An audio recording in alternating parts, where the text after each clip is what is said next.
Hello बच्चों, कभी आप लोगों ने ऐसे क्विज ऐसे टेस्ट दिए हैं जिसमें बड़ा आसान सा टेस्ट क्वेश्चन पूछा जाता हो, जैसे कि फॉर एग्जांपल आजाद भारत के पहले प्राइम मिनिस्टर कौन थे और ऑप्शन आपको दिया जाए जवाहरलाल नेहरू, नरेंद्र मोदी, उसके बाद मनमोहन सिंह, उसके बाद अटल बिहारी वाजपेयी। अब ये तीनों जो नाम है वो तो आपके सामने है। आप आजाद भारत में तो पैदा हो नहीं हुए, तो आप बोल दोगे कि यार वो तो जवाहरलाल नेहरू। ऐसे फनी फनी क्विजेस क्वेश्चंस हमने कई इजी टेस्ट दिए हैं।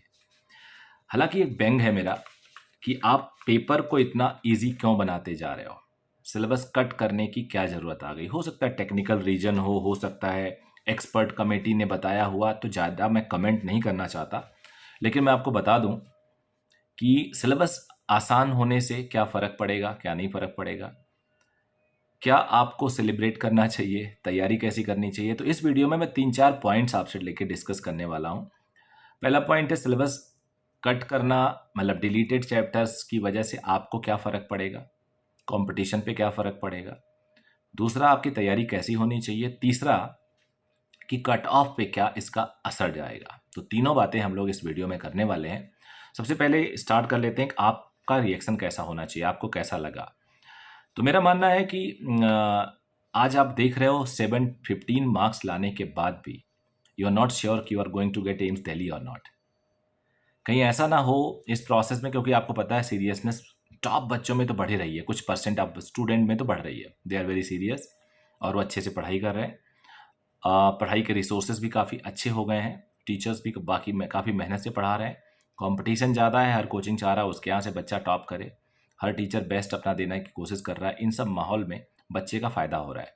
तो कहीं ऐसा ना हो जाए कि पता चला कि जितनी सीटें एम्स दिल्ली में हैं उतने सारे बच्चे 720 लेके आ जाएं।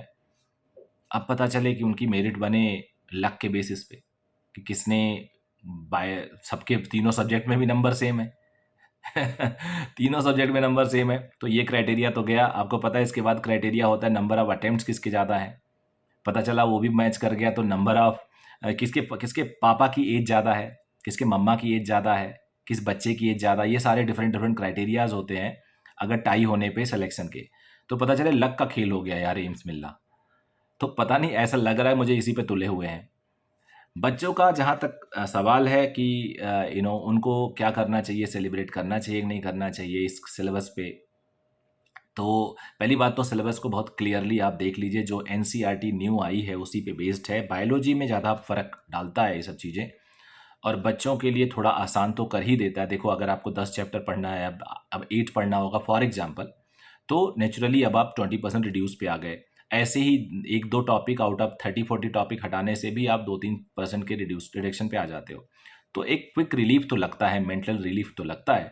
बट मेरा क्वेश्चन यही होता है कि हम अपने कोचिंग इंस्टीट्यूट में जब टेस्ट देते हैं तो कई कई बार एक एक टॉपिक का टेस्ट होता है। तो क्या उस एक टॉपिक के टेस्ट में हम प्रेशर फ्री होते हैं? क्या हम उस टेस्ट में 720 आउट ऑफ 720 स्कोर करते हैं? शायद उतना ही करते हैं जितना फुल टेस्ट में करते हैं। मोस्ट ऑफ द केसेस में यार यही होता है। तो सिलेबस रिड्यूस का इमीडिएट लॉन्ग टर्म कोई बहुत ज़्यादा ऐसा बेनिफिट नहीं होने वाला है कि जिसके बेसिस पे हम लोग सेलिब्रेट करना स्टार्ट करें। मेरा मानना है सेलिब्रेशन हमारा तभी स्टार्ट होगा कि हम पूरे टॉपिक को पूरी क्लियरली बहुत अच्छे से एक एक हेडिंग सब हेडिंग पढ़ें और अपने सिलेबस को बगल में रख लें और उसके हिसाब से पढ़ाई अपनी करें। जैसे कि मैं अभी देख रहा था, एक चैप्टर था काइनेटिक थ्योरी ऑफ गैसेस, ये नई वाले टॉपिक में ही काइनेटिक थ्योरी ऑफ गैसेस। तो उसमें 1-2 हेडिंग ऐसे थे, छोटे छोटे हेडिंग्स है, जो मैंने अपनी क्लास में नहीं पढ़ाया। मुझे अभी याद आ गया देख के, यार हाँ यार ये छोटी सी चीज़ है लेकिन नहीं पढ़ाया। हो सकता है, मुझे ऐसा यकीन है सारे बच्चे जानते हैं, बट हो सकता है क्योंकि वो 9th-10th में ही पढ़ाया जाता है, हो सकता है एक बच्चे ने 9th-10th में ठीक से नहीं पढ़ा हो, पिछले साल भी ठीक से नहीं पढ़ा हो, तो वो बच्चा वो हेडिंग शायद ना पढ़ पाए क्योंकि मैंने उसे छोड़ दिया है। तो वो अगर आप अपने वॉल पे पेस्ट कर लें, अपने टेबल पे रख लें, टिक कर लें, तो so that you can know कि कौन सी चीज़ तुमसे छूट रही है, कौन सी चीज़ तुमसे कौन सी चीज़ कवर हो गई अभी तक। तो इसके काम में आएगा ये सिलेबस आपका।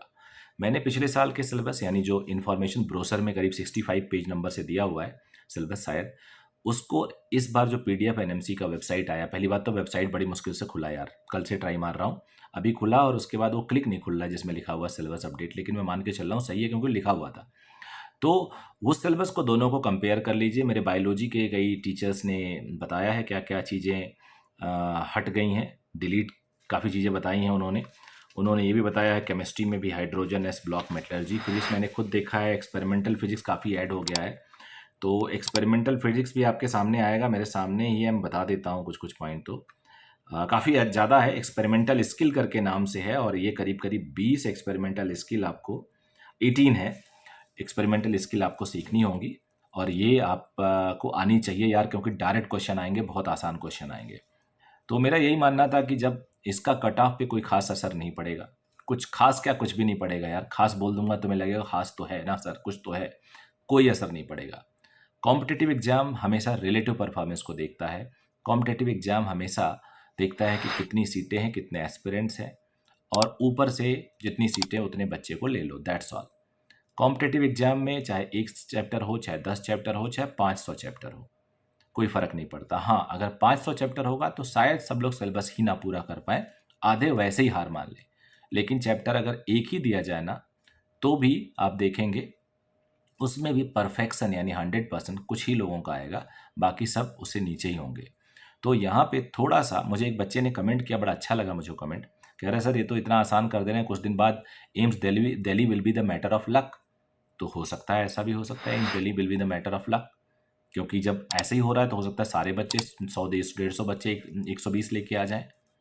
तो मेरे हिसाब से एनएमसी को थोड़ा सा ध्यान देना होगा, बट ये वो बड़ी बॉडी, मैं उस पर कमेंट नहीं कर रहा हूँ, क्योंकि उनके यहाँ एक्सपर्ट लोग बैठे होते हैं, उनके अपने व्यूज़ होते हैं। कई कई बार हम एक तरफा बात करते हैं, उनके व्यूज़ डिफरेंट होते हैं उस टाइम, जिस डिस्कशन में जो पॉइंट उठा होगा, जो कंसेंसस बनी होगी, और ये भी हो सकता है कि अभी उसको रिवर्स कर दें, उसमें से कुछ ऐड कर दें, कुछ डिलीट कर दें। लेकिन फाइनल सिलेबस मुझे लगता है कि हमें उसको मानना चाहिए जो नीट का इन्फॉर्मेशन ब्रोशर आता है, करीब करीब वो जो 120-30 पेज का होता है, उसको डाउनलोड करेंगे और उसमें जो सिलेबस दिया होता है उसको हम लोग मानेंगे, तो मुझे लगता है कि चीज़ें ज़्यादा क्लियर और सही होंगी। So it was all of this my video. I and at the end again I am saying कि कट ऑफ पे कोई खास फर्क नहीं पड़ने वाला। तो मुझे लगता है सब लोग अब समझ गए होंगे। So thank you very much, bye bye, take care.